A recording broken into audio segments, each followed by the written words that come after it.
الحمد لله والصلاة والسلام على سيد الكونين وعلى آله وأصحابه أجمعين. أما بعد فأعوذ بالله من الشيطان الرجيم. بسم الله الرحمن الرحيم. وأنتم عاكفون في المساجد. صدق الله العظيم. سامعین ذی وقار، رمضان المبارک کا دوسرا عشرہ اختتام کو ہے، اور اسی عشرہ کے اختتام اور عشرہ ثالث کی ابتدا میں شریعت نے اعتکاف جیسی عظیم عمل کی تعلیم دی ہے۔ اعتکاف کے لغوی معنی ہیں رک جانا یا ٹھہر جانا، اپنے نفس کو روک لینا، لغوی اعتبار سے اعتکاف کہلاتا ہے۔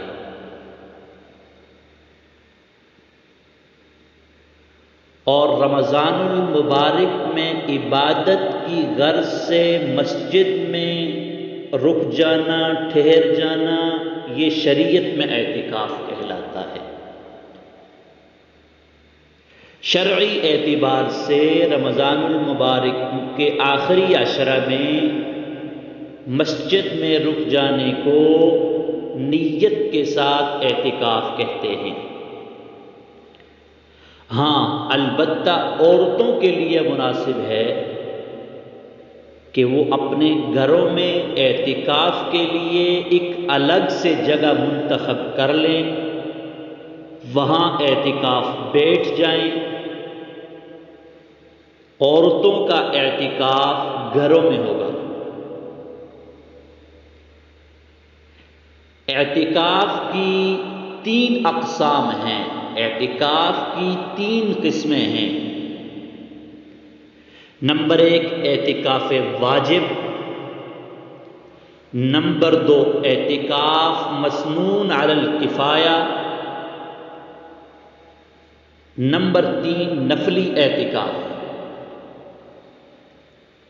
اعتکاف واجب وہ اعتکاف ہے اگر کوئی شخص یہ کہہ کر نظر مانتا ہے میرا یہ کام تکمیل کو پہنچا تو میں اعتکاف کروں گا، اس شخص کے کام کی تکمیل پر اس پر اعتکاف کرنا واجب ہے، اعتکاف بیٹھنا واجب ہے، یہ اعتکاف واجب کہلاتا ہے۔ دوسرا اعتکاف مسنون فرض علی الکفایہ ہے۔ یہ وہ اعتکاف ہے جو رمضان المبارک کے آخری عشرہ میں مرد مساجد میں نیت کے ساتھ اہتمام فرماتے ہیں، اور عورتوں کے لیے ضروری ہے کہ وہ اس کا اہتمام گھروں میں فرمائیں۔ اس اعتکاف کا حکم یہ ہے کہ اگر گاؤں میں سے، محلے میں سے کسی ایک شخص نے بھی اعتکاف کا اہتمام نہیں کیا، اعتکاف نہیں بیٹھا، تو پورے کا پورا محلہ گنہگار ہوگا۔ اسی لیے اس اعتکاف کو اعتکاف سنہ فرض علی الکفایہ کہا جاتا ہے۔ تیسرا اعتکاف ہے نفلی اعتکاف۔ یہ اعتکاف کسی بھی وقت کیا جا سکتا ہے۔ سامعین دی قدر، حضرت عائشہ صدیقہ رضی اللہ تعالی عنہا فرماتی ہیں، آپ صلی اللہ علیہ وسلم آخری عشرہ میں اعتکاف فرمایا کرتے تھے، اور حکم دیا کرتے تھے کہ اس عشرہ میں شب قدر کو تلاش کرو۔ امام بخاری رحمہ اللہ نے سیدنا ابو ہریرہ رضی اللہ تعالی عنہ سے نقل فرمایا ہے کہ حضور صلی اللہ علیہ وسلم ہر رمضان میں 10 دن کا اعتکاف فرماتے، مگر جس سال آپ نے رحلت فرمائی اس سال آپ نے 20 دن کا اعتکاف فرمایا۔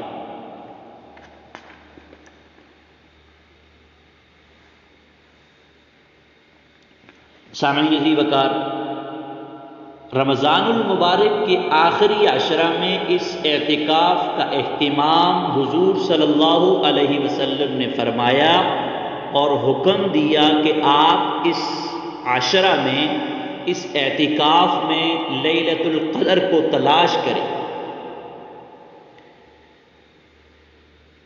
جو شخص یہ چاہتا ہو کہ اسے شب قدر جیسی عظیم رات نصیب ہو،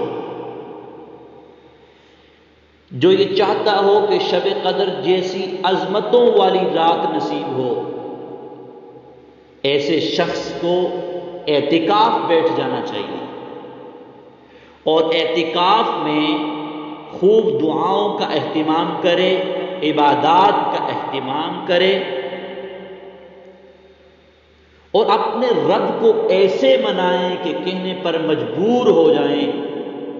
کبھی طاعتوں کا سرور ہے، کبھی اعتراف قصور ہے، کبھی طاعتوں کا سرور ہے، کبھی اعتراف قصور ہے ملک کی جسے نہیں خبر، وہ حضور میرا حضور ہے۔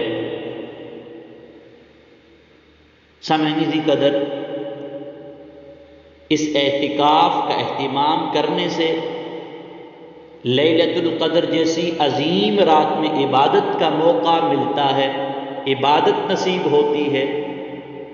خدا نخواستہ معتکف اگر اس رات عبادت کا اہتمام نہ بھی کر سکا، تب بھی اس رات اسے عبادت کا ہی ثواب ملے گا، کیونکہ وہ اعتکاف میں پہلے سے عبادت میں مشغول ہے۔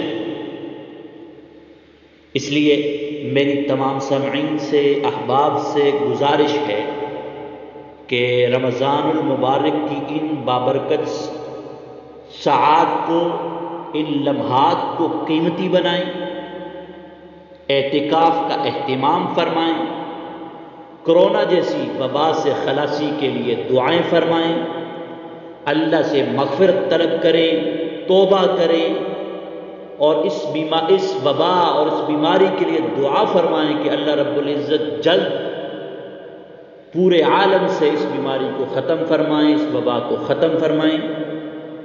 میں اللہ رب العزت کی بارگاہ میں دعا کرتا ہوں، اللہ رب العزت ہم سب کو اعتکاف کے احکامات کو مد نظر رکھتے ہوئے اسے سر انجام دینے کی توفیق عطا فرمائے اور ہماری خطاؤں کو معاف فرمائے۔ ھذا والمرام واللہ اعلم بحقیقت الکلام۔